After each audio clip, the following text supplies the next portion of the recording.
You're listening to the Renegade Blitz, the best podcast for Steelers fans by Steelers fans. Follow us on Twitter at Renegade Blitz, at RBlitzPod, and at Blitz Videos. Read articles on RenegadeBlitz.com, like us on Facebook, and subscribe to our podcast on your favorite podcast app. And welcome back to the Renegade Blitz podcast. I'm Polk with Chris Ward and Brandon Walker. And we're back to talk about a possible changing of the guard. The Pittsburgh Steelers, I'd say they got blown out. Let's not say 41-10. Is that a blowout or is that just a why bother? They got stomped, dragged, like whatever, term you want to use. They just got, it was embarrassing performance. I think the steel wrestling term, they got a mud hole stomped into them and then walked dry. Where I'm from, they got it molly-whopped. My dad called me yesterday. It was like, because I was asleep during half the game during the first half. That was a good idea. And then I woke up and it was 31-3, and I went back to sleep. I'm like, and my dad calls me after every game. He's like, I said, Dad, what happened? They got molly-whopped. I'm like, yeah, that pretty much sums it up. And I saw the highlights, and the whole game, it was bad. Real bad. It was terrible, bro. Terrible. They ought to be ashamed. They are soft. The Steelers are soft. Former Steelers are criticizing them. Some of them are rolling in their graves. Some of them, oh man, how do you think Joe Green woke up this morning? How do you think Jack Lambert woke up this morning? L.C. Greenwood, no, he's actually is one of them who actually is rolling in their graves.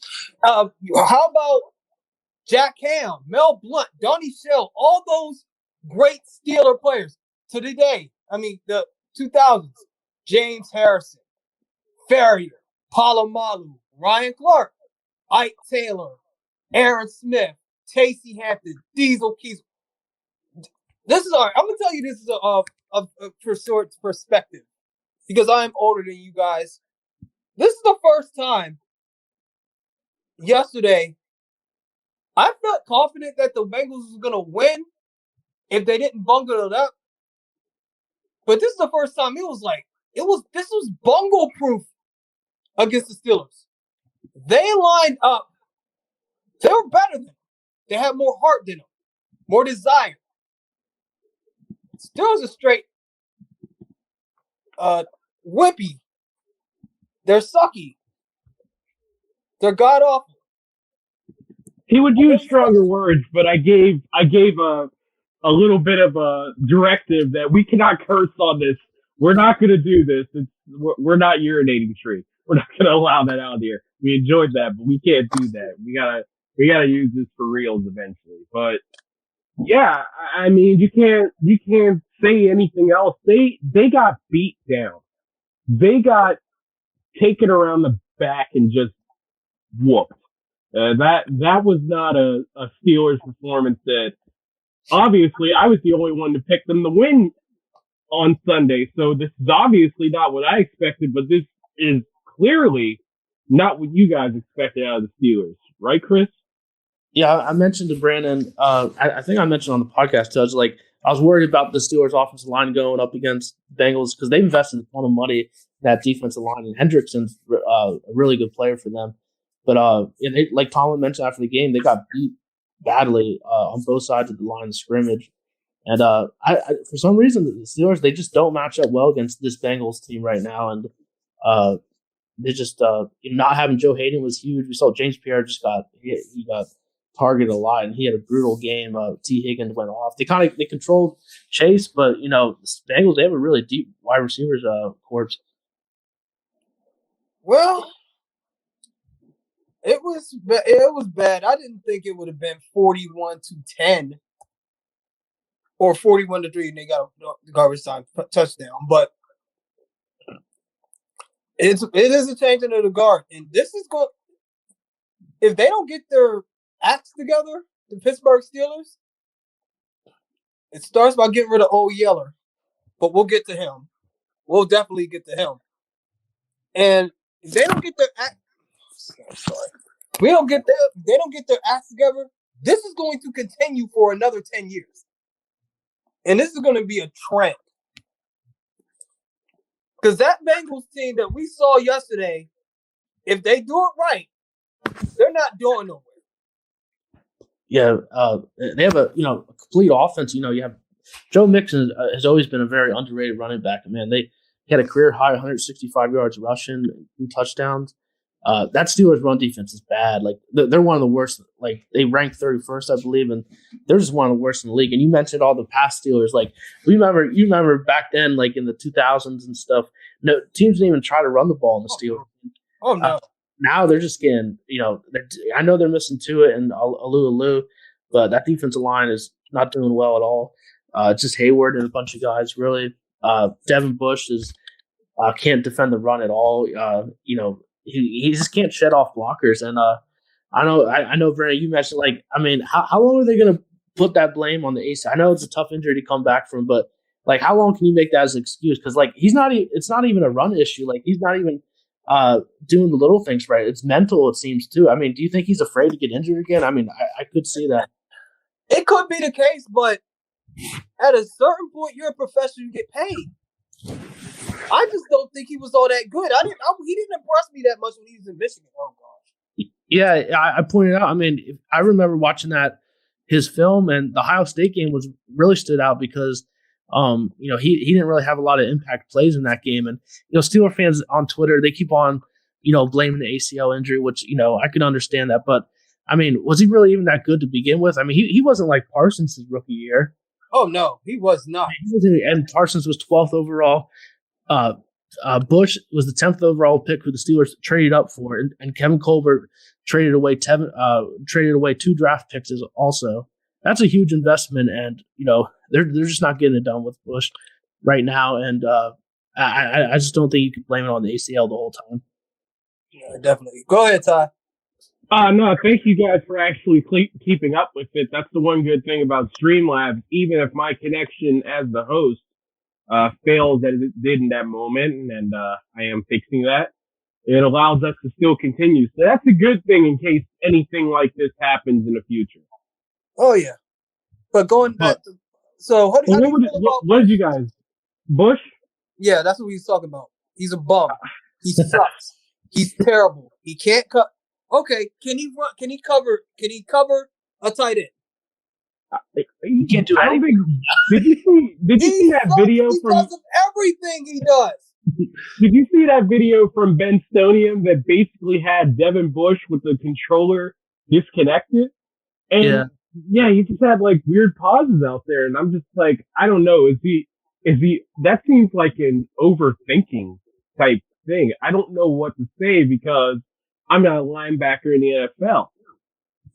I don't know what's up with him. Apparently, to Bush Senior, you have to be in the NFL and play linebacker to know the assignment and know how to with the in-depth detail of what Bush is going through right now.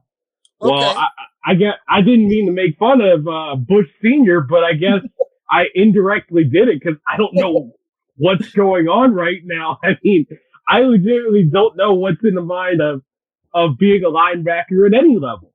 I mean, number one, I think I'm too short to be at any level of linebacker, but I just don't know what's going on with that man. I don't know what's going on between the ears because it seems more like it's between the ears.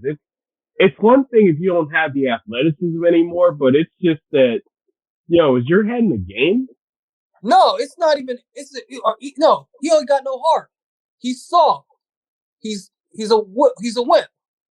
He doesn't have resilience, I'd probably say, right now. I mean, he's a wimp. He got like partially or like shortly benched. Like he went off sides and he let up that big run on the first drive.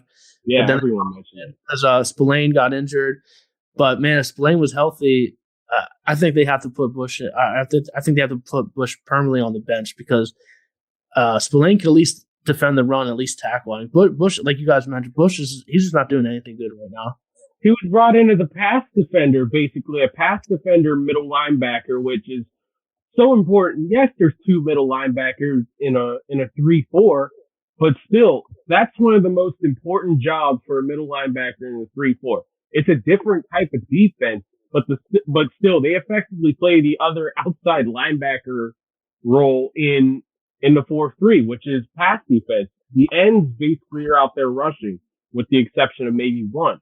But I don't know what's up with him right now, because if he can't do the one thing that at the very least you expected from him, which was be in the area with pass defense, what can you do with this guy? They have to play a guy that's not even that good at pass defense in Spillane. He's a run defender.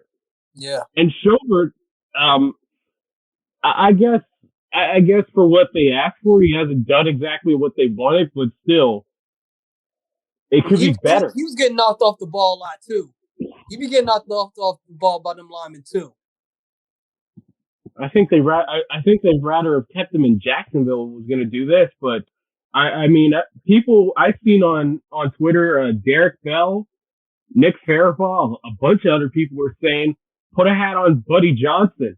They raised about him during training camp, so at this point, I don't know if the season's lost, but it's not found right now. Yeah, I mean, I don't think they could do much worse right now, just because there's just so many issues with Bush. Like, it's an effort issue, it's a mental, it's a physical issue also, because he's not that big, and I didn't think he was good at shedding off blockers to begin with. No. He plays like a safety up there. I don't know what to do with him right now. I'd say put Terrell Edmonds up there and say, hey, Bush, can you be a safety in this league? But I don't know if he could do that. He'd be even worse. You still got to be able to tackle somebody. He can't do that. And I don't know what to say. How many interceptions have he had over his career, Chris? Who? One. Bush. Yeah, one. I can remember one in his rookie season. None last year, none this year. He had a nice little sack against. It was against Buffalo, or yeah, he had 2 sacks. He had a sack in 2 straight games at one point. Yeah, it looked good. When you're lining free, even a dog can catch a ball. Okay, yeah, he has 2 career interceptions, and that was both his rookie year. But he ain't no impact player. He hasn't been no impact player, and I don't think he will be an impact player. He's too small. He's too soft, mentally and physically. Yeah, he had an interception against Baltimore and the Chargers in his rookie season. Yeah, I remember that Chargers one. But yeah, I agree, Brandon. People on Twitter were saying, like, you have to give it time and everything. I'm like, look, he's the 10th overall pick from 2019. He's not going to be like Parsons ever, or even to that caliber. I don't believe. If he is, I'll take the L and everything, but I highly doubt that's going to happen.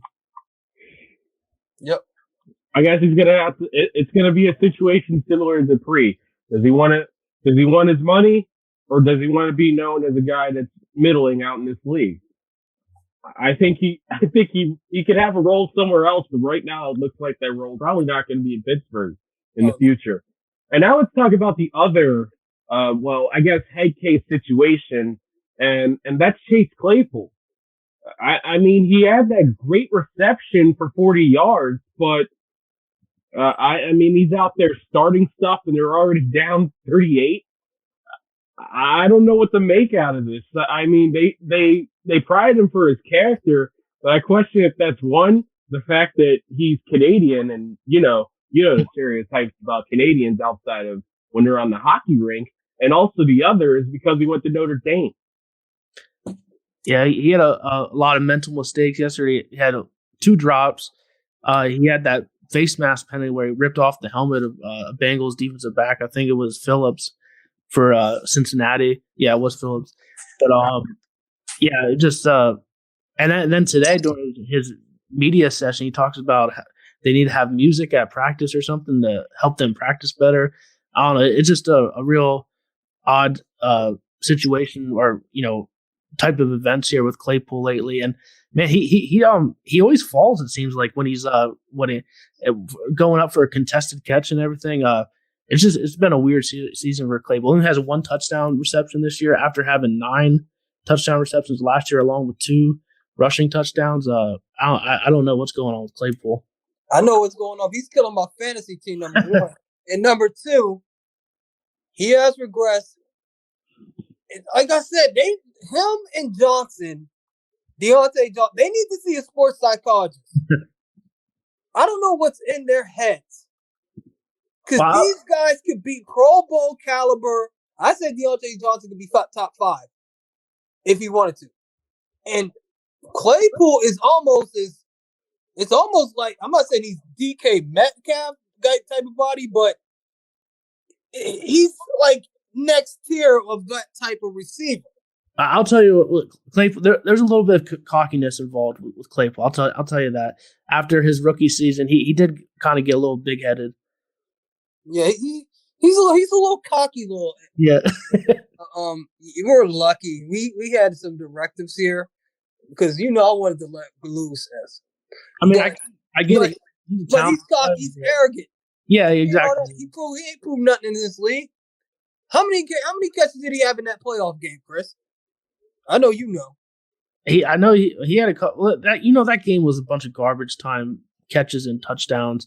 They were getting blown out. That game was just a weird game, and it would not have been garbage time if they would have actually pulled off that comeback. And nothing's ever garbage time, as we learned last week with the Steelers and Chargers game. If you come back, it's no longer garbage time. It was worth something. They still lost by 11 points.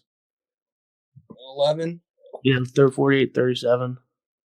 No, it's 41-37. I don't know. They kicked the field goal, and then it was 48-37. The Chargers? No, I'm talking about the playoff. A wild card game. Oh, I'm sorry. I thought you said about like the playoff game. Well, they scored a lot of touchdowns. It was 28-0 at the end of the first quarter. Yeah. And then they just went. Why are we still talking about this daggone playoff game? We're talking about what happened yesterday and why. Let's get to the brass tacks here. Why are they at this point? Why are they now turning into a failing team in 2021? They're failures. And the sooner the Steeler Nation realize this, the better off they will be, because I'm tired of saying the Steelers are going to be fine. People downtown still going to say, here we go.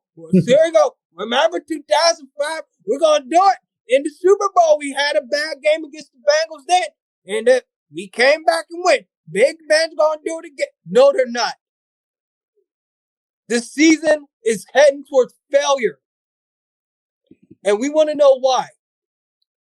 This could have been avoided had Mike Tomlin had enough gumption to bench Ben Roethlisberger, or had Kevin Coaches to cut Ben Roethlisberger, a.k.a. Old Yeller, a.k.a. Deep Ball Depends, 3 years ago when they got rid of Le'Veon Bell and AB. Number one, they screwed up by not paying Le'Veon Bell in the first place. They could have gave him a better deal. I don't know about that. Let me preface this right now with where this came from. In the group chat before we started this live, it started getting into there, and Brandon got on to Old Yeller, Big Ben Roethlisberger, who, by the way, around this time last week, you were kind of like, all right, let's give him another year. So in 7 days, a lot has changed. But anyway, I'm gonna fight that. I'm gonna fight that. Hold on, Chris. Before I do it, I said if he finishes well this year, I did didn't I do that, Chris? I say if he did play well this year, if he finishes competently this year, and not have a Drew Brees go out like Drew Brees went out last year, then I'm with it. But right now, I don't. I see him. It's not going to look good. Well, let's put it into the pantheon of Steelers worries right now for all of us. And by the way, Paul Chibala at Paul Chibala 2 said Tyler Boyd was correct for both games. Hashtag gave up. Hashtag no heart. Hashtag not the Steeler way. Of course. And I want to preface this as Tyler Boyd, I think, even though he's from Pittsburgh, Clarendon, to be correct. I don't think he's ever been dealt with the Steelers, but he might be the hard-nosed Steelers fan because if you remember, there's a tweet from 2012 in which he said the Steelers are, quote, bums. And there's another word in there, but I'm not going to add it. But I'll put it to you like this.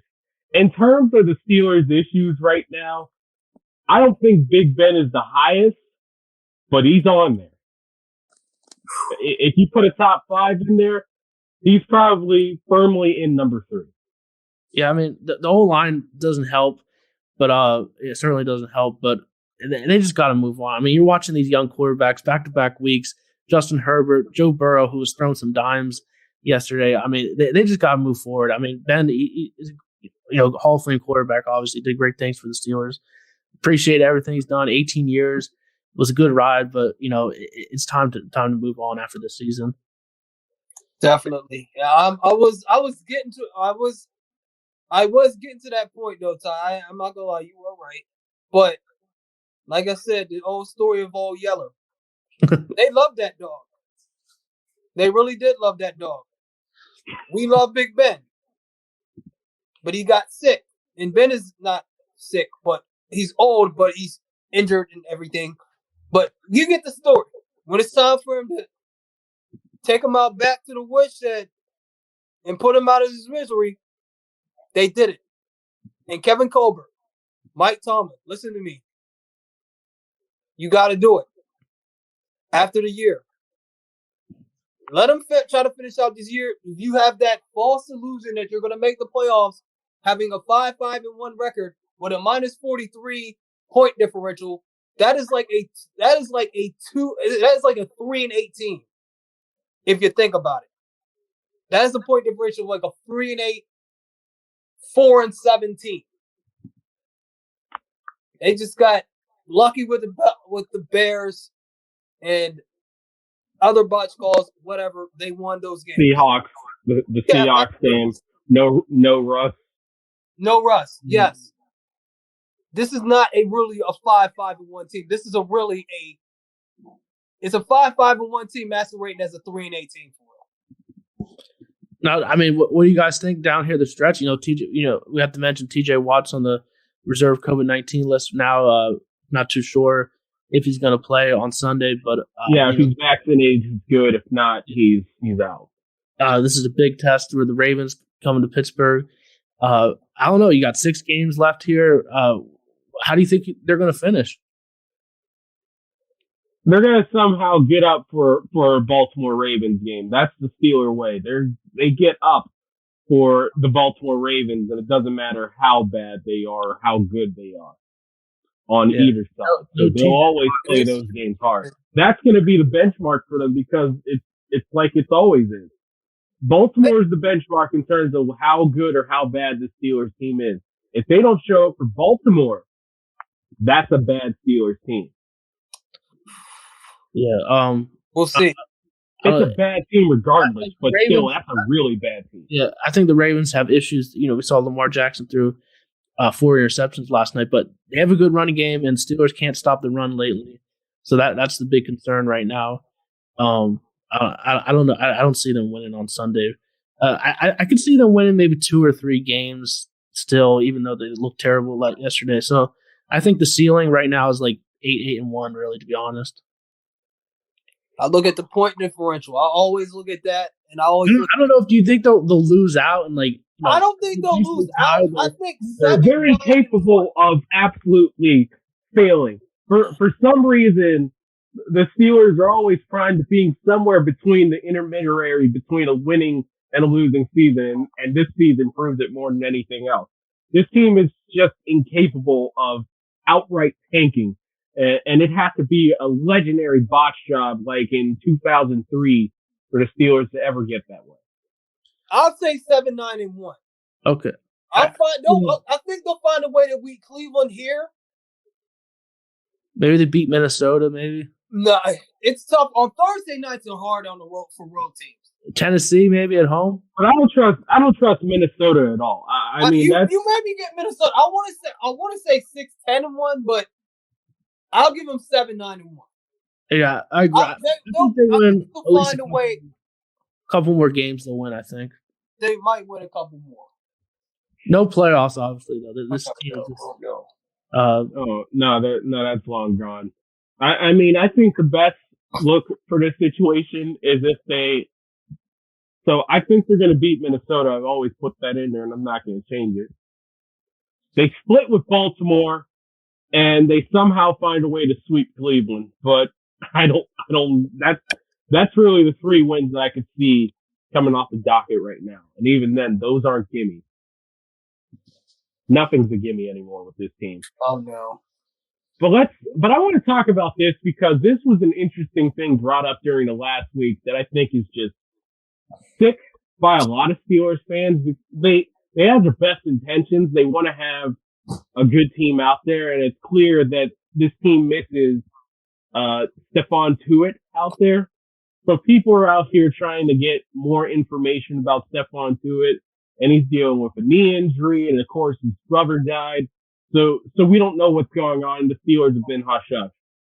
So I want to ask your guys' opinion. Do you think that people have a right to know a little bit more about what's going on with Stephon Tuitt? I personally think that no, and I don't think he's even coming back this season. Yeah, I don't think people have the right rail because, he's dealing with the tragedy there with his brother, dying from a hit and run, and they still don't know who the person was that did that. So I think people have to be mindful for that, what Tuitt's going through.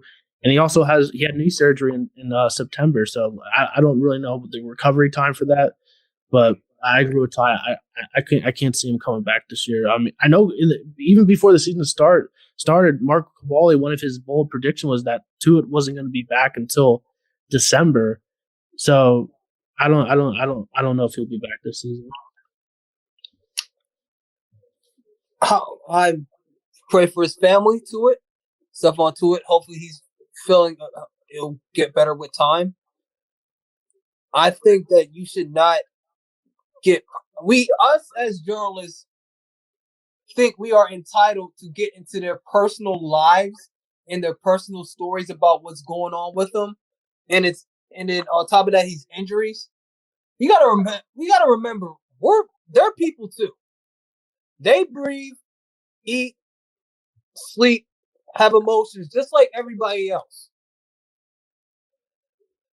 And I think they have no business. They don't have any right to question. I don't know. Are they trying to question his dedication to the Steelers? Some people were questioning his dedication, his mental health, his mental stuff. I mean, it was like, is it all mental? His heart and stuff. And I just didn't like that because number one, it's like if you had heart and all that stuff, you'd be in the NFL. Yeah. It's clear but you need a lot more than that. He has talent, and it's just that sometimes, especially in this day and age, people got to handle their own business out there. I know it does. That's what aggravates me about the certain Steelers, these Yinzers. Because I remember one time when I was working at a newspaper. I'm not gonna mention his name. I was stringing for him. This was fresh after 4 years ago. Around that time, 4 years ago, Ty. I probably never told you this story, and I don't know why our podcast is doing it, but we're doing it. They call up to the newspaper like we're professional reporters. Like we go into the building every day. We're just stringing stuff for games, high school games. Yeah. The Steelers fans. This was right after Shazier got hurt. Dude calls up and says, when Shazier gonna play? Are you serious? We need him to stop. We need him to help stop Brady. That was before, that game when Jesse James caught it. Fumble, and then Jesse James caught it. Yeah, that Jesse James game. It was right before that game. I was like, Are you freaking serious? I was about to freaking lose it. That's why that's why it's just aggravating that some fans are like that, especially here in Pittsburgh. And I love this city. This is home to me. Even though I'm a DMV kid, this is home for me. Yeah. I live here. Some people are not all there when it comes to. It's crazy. Trust me. Brandon, I have a feeling that me and Chris both worked at this place and understand the situation that comes in that job with some people out there with that. And it's not the most glamorous, but it's a nice entry level job. And I have a lot of memories about it that are both great and both very similar to that situation. Oh no, man. I love that job. I'll do it again. It's just the fact I do it again too. It had nothing to do with us being. I thought he was going to do it. He was like, "Hey, what are we going to do? Is he going to play? Is he going to play? We need him to stop Brady. We can't do this." Is like, I'm like, this dude is fighting for his life. I don't know if he was fighting for his life, literally. But he was fighting for his ability to walk. Yeah, well, he was not. He was not. His livelihood was under attack, basically. Oh yeah, his livelihood is under attack. I don't want to see fighting for his life because that's like. But man, we didn't know if he was moving. Yeah, people are just, they're ruthless. I mean, social media, you see it every day on Twitter. Some of the things people say, behind a screen is just it's just mind-boggling, really. I mean, guys, we've opened this up for 32 minutes, and I've been gone for like 5 of it because of connection issues on my end. So thank you guys for holding down the fort. I'll listen back to it later. Is there anything else we want to talk about with this game or anything, or do we want to talk about the future of the Pittsburgh Steelers or anything? Because Brandon, you kind of mentioned it a little bit earlier with Ben Roethlisberger, and let's face it, a lot of it leads to what the Steelers have done offensively, and the strange thing is their offense is better than their defense was. I think they have this version of an offense last year. They probably at least make it to the divisional in Kansas City or something like that. I don't know, but let's just face it. The symptoms of them bringing back Ben Roethlisberger is going to be felt for a while. And that's even as a guy that I guess in a way was like, all right, you guys have a plan. I'll trust in it. But now after this, I don't know. I'll think twice about trusting the Steelers brass with a lot of these situations, especially with a guy that again has done everything for the franchise. You can't really say much else. He's now 5th all time in completions, passing Phillip Rivers, which was one of the few bright spots of this game. I don't know what to say other than this is going to be felt for a while. It's similar to Terry Bradshaw in the way that he left, but I think there's that overarching fear with the Steelers of, okay, we got rid of him with no plan. Now what? I think it's even worse. I mean, I know Jay Glazer mentioned that they want a veteran quarterback and they start all over with a rookie. And this quarterback class isn't really all that great. So, I mean, I really don't know what's going to happen. It's going to be an interesting offseason, I'll say that. And do you think Ben's going to retire, right this season, or do you think he's going to take some time and it's not going to be announced till March or so? He's going to get the right to have some time for himself, and that's going to be a bad thing for the Steelers. But you want to respect the guy. Here goes the thing. I don't want to basically just treat him like he's Dusty Rhodes at the end of the Hard Times promo, kick him on the butt and say, "Hey, buddy, we replaced you." I don't want to do that. But at the same time, there has to be a decision within the time that the Steelers season ends, which is going to be potentially in early January until the Super Bowl. I'd like it to be around that time. I know that it's probably going to be more closer to mid to late March before the draft than anything else. I agree. I hope it's during that time. I don't think they can't drag it on any longer. They just got to be firm. They have to make the decision at that point. I think regardless, they need to go into that offseason with a plan, and it has to really have not much deviation whether Ben decides to retire early or retire later in that offseason. And who knows? Maybe Ben knows already right now. He's been dealing with a lot of injuries this season, and maybe he sees the writing on the wall already. I told you about that old Yellow story. They gotta take him out of his misery. Sometimes you gotta make the decision for him. They did that with Palomalu. That's one thing to do with a safety, a quarterback in this league. It doesn't matter. Oh yeah, that's the one thing that I think crosses up the Steelers the most. But, okay, all right. They still haven't replaced the safety back there, and I'm pretty sure as much as we disagree about, as Brandon's phone falls for the third time. Sorry with the play-by-play, but anyway, but I think there's a level that you want to go with everything, where it's like, do you want to go through what you had with Terry Bradshaw, what they could have had if they would have made a little bit more of an inkling trying to get Joe Montana over Neil O'Donnell? So yeah, let him to a Super Bowl, let him to an AFC championship. Probably wasn't a quarterback, at least at that time, that could have led them to a championship. So even though Joe Montana would have been in around the same situation with Ben, but still, Joe Montana, like Ben Roethlisberger, is a Hall of Fame quarterback. You have a feeling that as long as you have a guy that's been there multiple times, you have a chance. I agree. I will always go with that. Agree, but who's the guy out there? You gotta cut bait with Ben. You have to. So who? I think the best thing for the Steelers to do is to go with they want to go with a veteran, and I've seen Marcus Mariota's name out there. But that's a good choice. That's a good choice for a bridge. That's a good choice for a bridge for a better quarterback. Garoppolo's his name's been also. Garoppolo.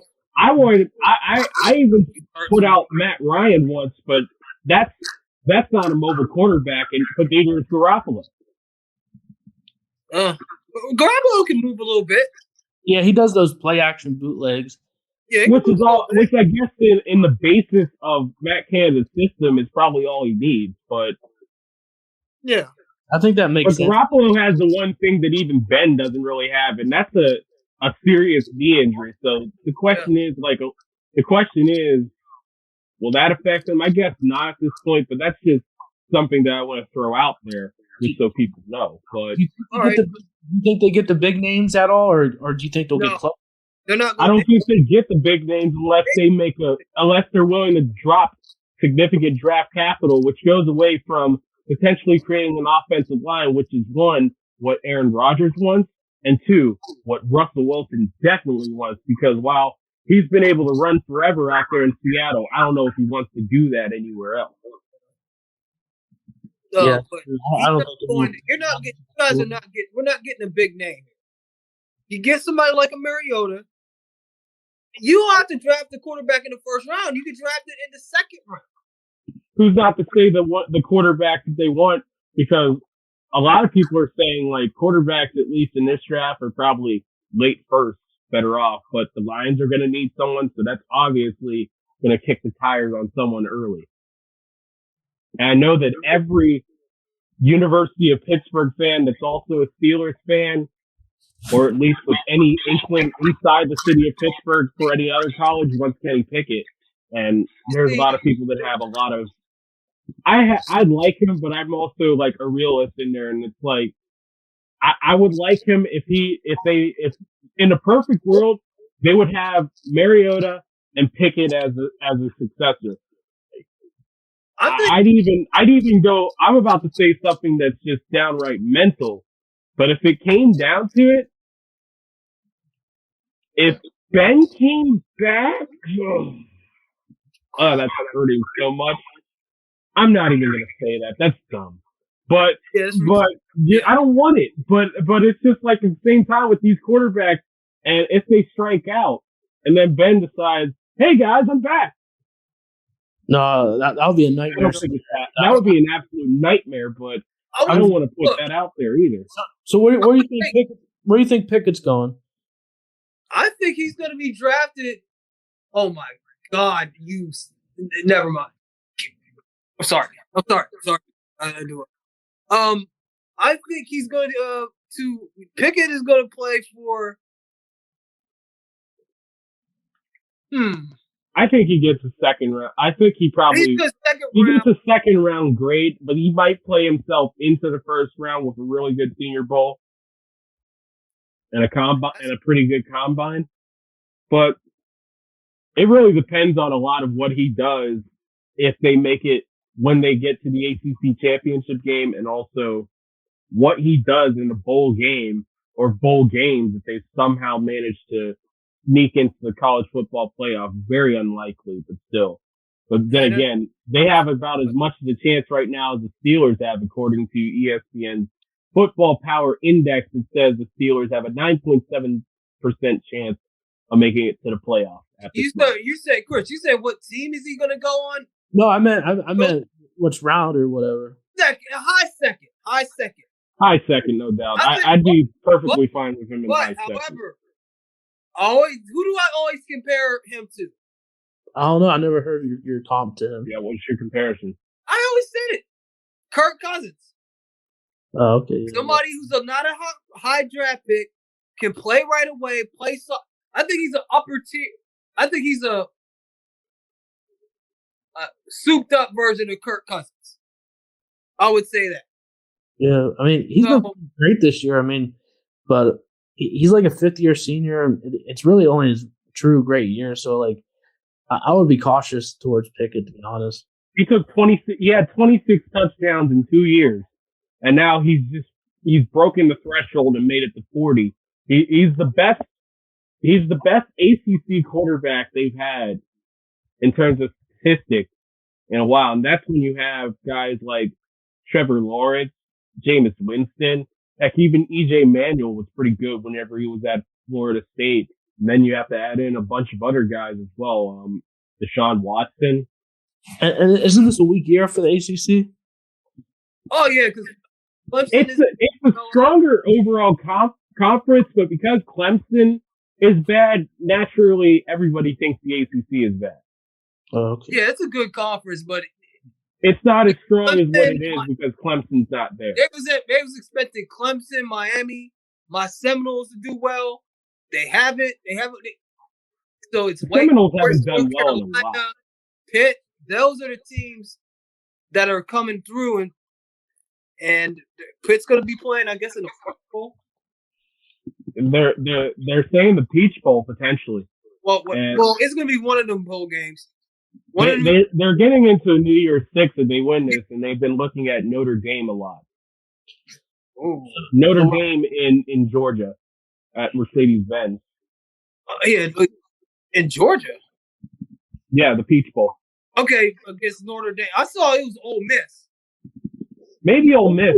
Yeah, Ole Miss. I seen the last time I looked. Granted, the last time I looked was after Senior Day, and I seen a lot of Notre Dame on there in the Post Gazette thing. No, I saw. Like, you got to look at the. You see how you said that? You know they do the Yinzers want Notre Dame because they're pet Notre Dame thing, and you know we gotta do this all the time. We gotta play them Irish because we Panthers. We don't like them, but that would be a good opportunity, a better opportunity. Playing against the SEC team in Georgia with recruiting opportunities. And we are talking about Pitt. We have so deviated from what we were talking. This it's in Heinz Field, so but it goes to quarterback stuff and you know Matt Corral is another name that they're looking at as well. So that would be a nice scouting matchup for Steelers fans out there. So look out for the quarterback. That was a good turn to the Steelers. That was a good one. But yeah.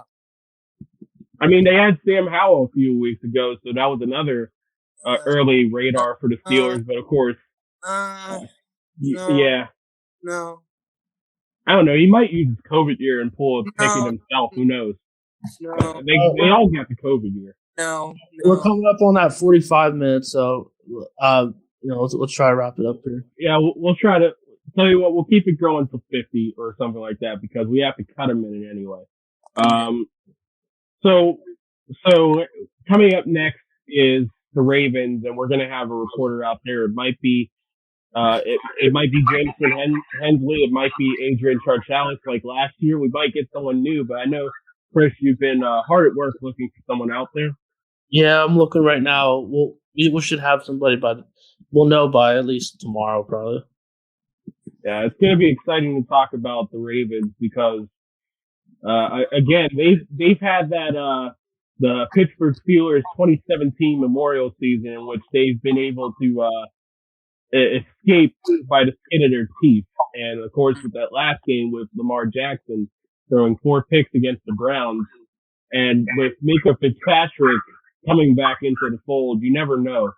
The Steelers always play the Ravens tough, and ever since Lamar Jackson has come in there, they've managed to get up at least in the running game against the Ravens, especially with how much they love to pound the rock. They better show some more heart than they did last week.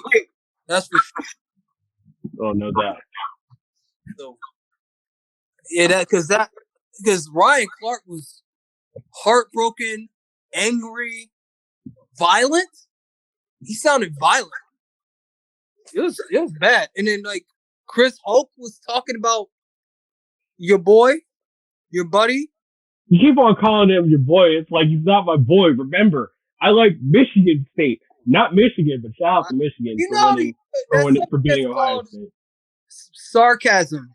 Yeah, he was saying it's like playing with a 10th defender or something like that. Yeah, he's like, you're playing with 10 defenders out there. Why do you do that? And then he's another one. He knows what it's like to play that aggressive Steeler football. I wonder if first things first is going to get James Harrison or someone on there. I'm waiting to hear from Rod Woodson. I'm going to tell you, like I was trying to mention my point. The Bengals, this is the first time I've seen in my lifetime since I watched football where the Bengals were out. They looked like the daggone Steelers when they played. The roles were reversed. Yeah, Mike. Didn't you see Mike Chris? Yeah, I mean, it was like no, because remember, I know what the Bengals were. I literally went from kindergarten all the way through high school without them having a winning season. Well, look, this was the first. It was that bad. This is the first time the Bengals beat the Steelers 3 straight times since 1990, and the Steelers had during their glamour period in the 80s in which they made it to the Super Bowl. Guess what? Guess what happened in 1990, Chris? Yeah, they won a playoff game. But also, that was a good one. I thought you knew I was going to go with it. This is the first time since 1989 that the Steelers have given up 41 points or more in 2 straight games. What was their record? What record did they wind up having? They made the playoffs that year. What year was it? 1989. How far did they go? They beat the Oilers in that wild card game, and then they lost the next round to, I want to say Denver. Yeah, they lost to Denver. They went 9-7 that year. They just barely made the playoffs. Then they lost to Denver. But it should be noted that the first 2 games, it was their first 2 games of the season when that happened. Oh, yeah. There's a lot of time to fix it, but right now there's not a lot of time to fix it as we're going into December this weekend. So it's going to be exciting to see and hear about the Ravens this week, and we'll have that for you on the Renegade Blitz. But that's all for us. For Chris Ward and Brandon Walker, I'm Ty Polk. Thanks for tuning in, and we'll see you with the preview episode of Steelers vs. Ravens. Thank you for listening to the Renegade Blitz podcast. Follow us on Twitter at Renegade Blitz, at @RBlitzPod, and at Blitz Videos. Read articles on RenegadeBlitz.com. Like us on Facebook and subscribe to our podcast on your favorite podcast app. The Renegade Blitz podcast is available on Apple Podcasts, Google Podcasts, YouTube, Spotify, and wherever else you can listen to podcasts.